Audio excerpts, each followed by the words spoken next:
Shalom, everybody. Welcome back to Insights in the Parsha of the Week, Parshat Balak.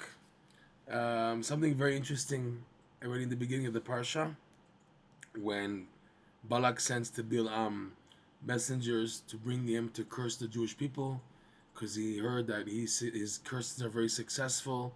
He helped also Sichon and Og to become kings, and now he's worried that the Jews are about to enter the Holy Land, and he wants Bilaam to curse them. So Bilaam tells the ministers who came, stay overnight, and let's see what Hashem says to me. So chapter 22, verse 9 reads like this: Vayavo Elokim el Bilam. So the Lord came to Bilam in his dream, obviously. Vayomer Mi hanashim ha'ele imach. Who are these people who are with you? Okay? So it's a question. Hashem doesn't know? Of course he knows. So Rashi points this out. Rashi says, Mi hanashim ha'ele imach. Who are these people who are with you? Lehat otoba. Hashem, his intent was to mislead, to fool Bilam. Amar, so that he should say the following, and he did say the following. He did think the following reasoning, Bilam. Pa'amim she'en hakol garu fanav. So we see there are times that not everything is revealed before Hashem. Ein da'ato shaveh alav. It doesn't have a consistency in knowledge at all times. There's room to have error because there's room that he's not watching. So afani, so to me, Bilam said, Er'eh et she'ochal lekalel velo yavin. I'll find the time that I can curse the Jewish people and he won't notice. Okay? So that's this verse number 9. The next verse immediately. Vayomer Bilam, the answer. Hashem asked Bilam, who are these people? Verse 10. Vayomer Bilam el Elokim, and Bilam said to the Lord, Balak ben Tzipor melech Moav sharach elai. Balak, the son of Tzipor, who is the king of Moab, he sent after me to come. So Rashi, take a look at Rashi. Rashi, verse 10. Balak ben Tzipor. Afal pi she'eni chashuv be'enecha, even though I, Bilam, am not important in your eyes, Hashem, chashuv ani be'eni hamelachim, I am considered important in the eyes of the kings. What in the world? Who even said to you that you're not important? Why are you jumping, Bilam? Oh, I may not be important in your eyes, but did Hashem even say anything to initiate that idea? Who entered into your mind that this was an item? And even if it was, Rashi should point it out. Rashi should mention, like between verse 9 and 10, say that Hashem was indicating to Bilam that you're not important, and Bilam caught onto it and said, okay, I'm not important in your eyes. At least the king of Moab is sending after me, so I'm important in his eyes.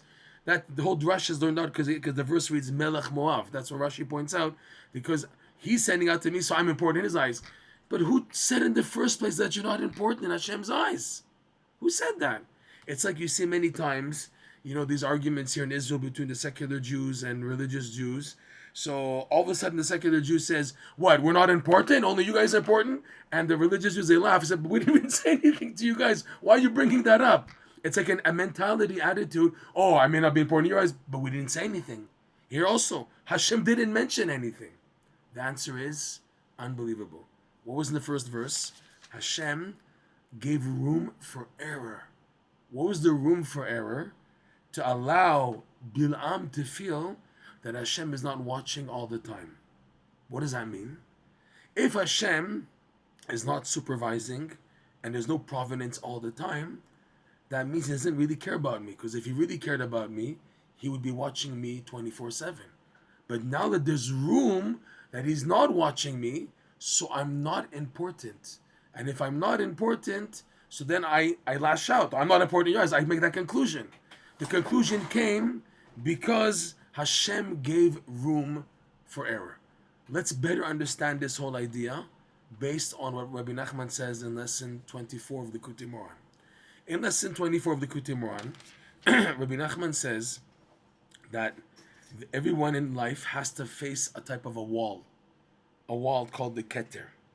This wall is what separates a person from coming to light and salvation that he desperately needs to make it in life. There's a wall that he has to pass through. It's a test. This wall bounces back a person. it does what's called in the Zohar's language a betisha, a smash backwards. Person is set back, okay?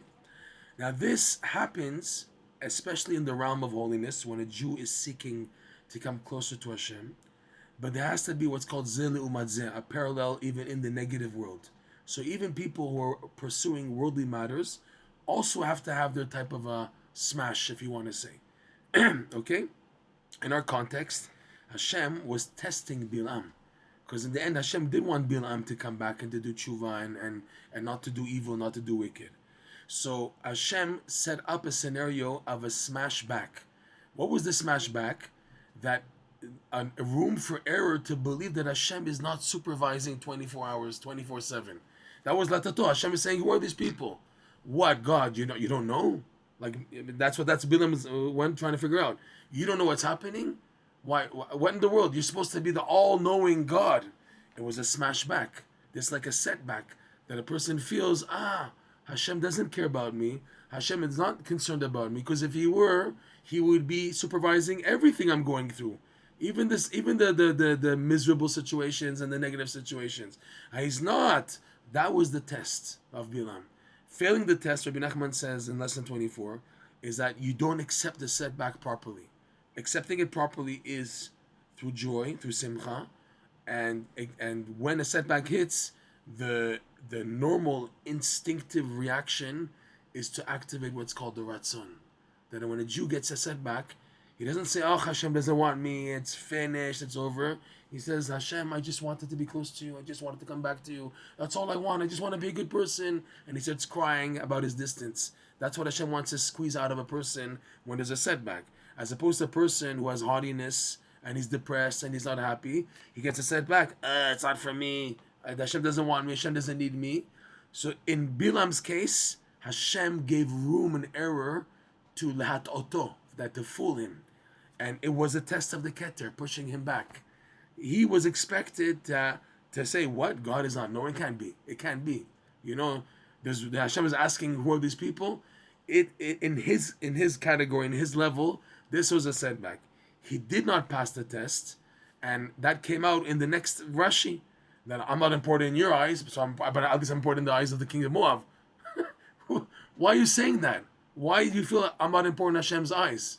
It's only because Hashem gave room of error for you to think that he's not watching 24/7. So in our parsha, Bilaam failed his test of the Keter in his area, in his aspect. He was expected not to lash out, and so I'm not important in your eyes. So I'll go elsewhere. I'll look elsewhere to get attention and love and honor and everything. He's supposed to say, what? God, you're all-knowing. It can't be that you're pushing me away and you're trying to draw me to other areas of life I don't want. I want you, because I know I'm a prophet of the Lord. I'm a prophet of God. Even Bilaam, Hashem allowed his divine presence to rest over Bilaam. Such a filthy, low-life Gilgul of Lavan, okay? But Hashem allowed for this to happen for the sake of free choice and to give a chance to the nations, that Hashem said, I did allow my divine spirit to rest upon the nations. There were prophets. Bilaam, but he failed, right? The main failure is already illustrated in these psukim that Rashi is explaining. That he began to believe that Hashem is not watching all the time, because he's asking me, who are these men with you? And that was the opening for Bilaam to lash out and say, okay, I'm not important in your eyes. And once that happens, once a person feels he's not important in Hashem's eyes, so then he goes on to do what he wants to do. So it comes to show you that Bilaam was given a chance to have Hashem's compassion upon him. But he let down the opportunity. He lashed out and said, Hashem doesn't care about me, Hashem doesn't know what's happening, and therefore I'm not important in his eyes. But that was the whole test. And that's the test of every Jew also, that when we have a setback, to believe, not to think, to believe what I see, so I'm having a setback, that means Hashem doesn't care about me, and he's just letting me rot like this, chas v'shalom. Ajaba, the opposite. It's in order to bring out the inner essence of a Jew. We should be zocheh to have this proper attitude throughout all the tests we go through in life, all the setbacks, all the doubts we have that Hashem is actually caring. He cares about me. He watches me. Look at all the suffering I see, people dying, this, that, divorces, and all types of terrible things happening. So where's Hashem? People ask. That's the test. That's the whole test. Don't ask, where's Hashem? Realize that you're being tested. That's why it's happening. And if you manage successfully to take the setback properly, Hashem will shine His infinite light into your life. Shabbat Shalom U'Brach.